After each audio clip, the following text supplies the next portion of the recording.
chegou num momento agitado, né? Quando a gente estava se organizando, né, montando a chapa, tinha toda uma ideia, né, de percorrer, óbvio, conversar com os professores sobre as nossas propostas e tal, que foi totalmente atropelada pela luta da EBSER, né, que foi uma luta belíssima, enfim, que teve toda aquela repercussão, 1.000 pessoas no auditório do CT ali, conseguindo tirar a EBSER da pauta, né, e a gente toma posse nesse momento, né, então a gente chega num momento turbulento, que logo depois foi atropelado por um outro momento turbulento, né, que foi a questão da regulamentação da carreira.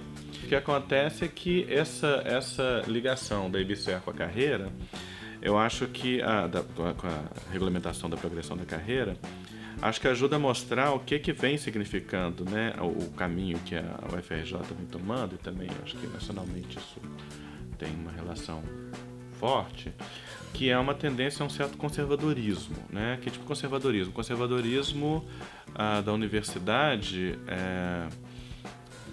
no sentido de que começa a se assumir abertamente um discurso de privatização, né? Mas abertamente, né? Que eu acho que também é reflexo daquilo tudo que foi 2013, né? Quando também o discurso liberal ele começa a aparecer de uma forma desavergonhada, né? Porque existia uma certa vergonha de ser de direita no Brasil, né? Agora não tem mais, né?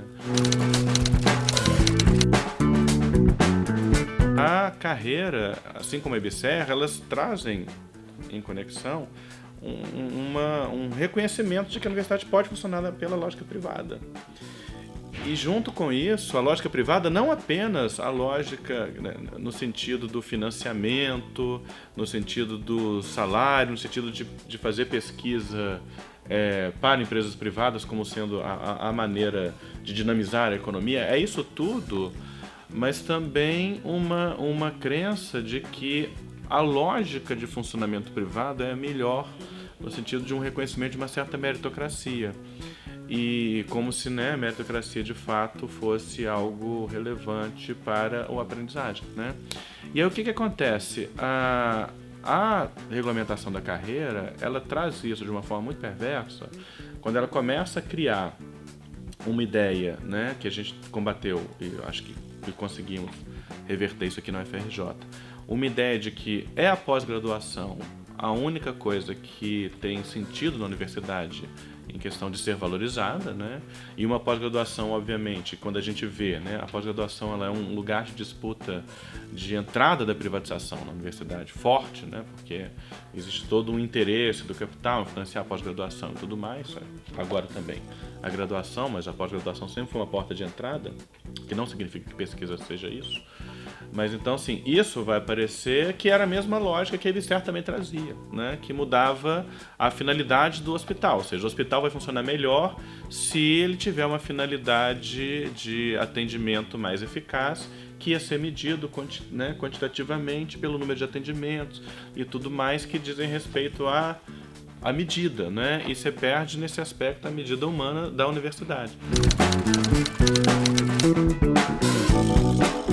A questão da FUNPRESP, né, é uma luta central que a gente tem que travar. A FUNPRESP não é apenas uma questão de aposentadoria, ela vira uma questão de mudança da visão do próprio professor em relação a como que ele vai trilhar os 30 anos de carreira dele na universidade. Então, assim, esse combate à FUNPRESP, ele é um combate que não é um combate simples, ele é um combate urgente, porque o professor também se sente muito fragilizado. Professor que durante anos preparou para se formar, quando ele entra na universidade encontra uma carga de trabalho absurda e nem a compensação da aposentadoria ele tem e nem tem fundo de garantia, né? É o pior dos mundos. E o pior, que é a resposta que vem se dando, né, é que agora vão colocar para a CLT, porque ele vai ter fundo de garantia. Né? Então, assim, e aí a CLT, aí jogar tudo no mercado e acaba, né? A universidade pública de uma maneira total.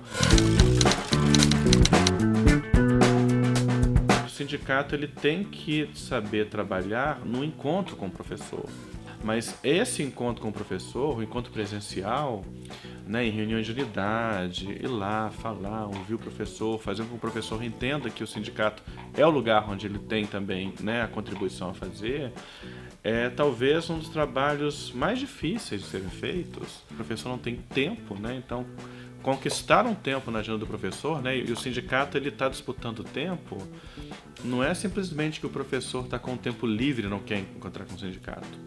Né? A gente está disputando o tempo que o professor ou está dando uma orientação, ou ele vai para alguma palestra, ou ele vai fazer alguma fala, ou ele vai encontrar com a família dele. Né? Que é uma coisa que cada vez mais, assim, o tempo da semana do professor, ele é disputado. O professor universitário deve ter, acho que uma agenda para esposa marcar ali, ó, né? Ou o marido, né? Enfim, companheiro, seja o que for, marcar ali, vamos nos encontrar tal dia, ali, com quase que marcar uma orientação, né? É mais ou menos quase uma orientação privada, né? O filho vai ali, pai, posso te encontrar a tal hora, né? Porque a agenda do professor ela é cada vez mais cheia, porque quando ele chega em casa, ele tem o sobretrabalho de orientações que ele vai, né? A leitura de e-mails, tudo mais. E o sindicato está disputando esse tempo, né? E aí, quando disputa esse tempo e quando consegue em compensação, a gente trava uma relação pessoal, que eu acho que esse é o desafio maior, né? Que é uma relação humana, porque aí o professor entende o que é o sindicato, ele entende que ele também está ali no sindicato. E esse eu acho que é o maior desafio, que é uma espécie de aquele trabalho de formiguinha, porque senão a gente não vai conseguir resgatar a relação humana se faz pela relação humana, né? E claro que a internet também é uma relação humana que a gente não pode abrir mão, mas existe uma outra relação de corporal mesmo, né? De solidariedade que o olho no olho traz, que o sindicato tem que ter. A do FERJ, ela, com todos os problemas que tem, né? Como toda organização coletiva tem problemas, ela consegue se constituir como um lugar de debate, de fato, né? E isso é algo que eu aprendi a respeitar muito nas assembleias, inclusive, né? Eu diria que as assembleias da do FERJ foram talvez o lugar que tenha mais me conquistado.